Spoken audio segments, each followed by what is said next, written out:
লাল বাজারে গলির মোড়ে পান দোকানের খরিদ্দার, বাকের আলীরা দূরে মেয়ে নাম ছিল তার গুলবাহার।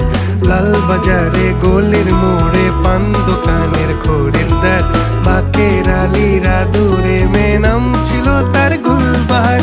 নাম ছিল তার গুলবাহার, দেখতে ভারী চমৎকার, তুলনা যে হয় না তার হোসনে আরা গুলবাহার।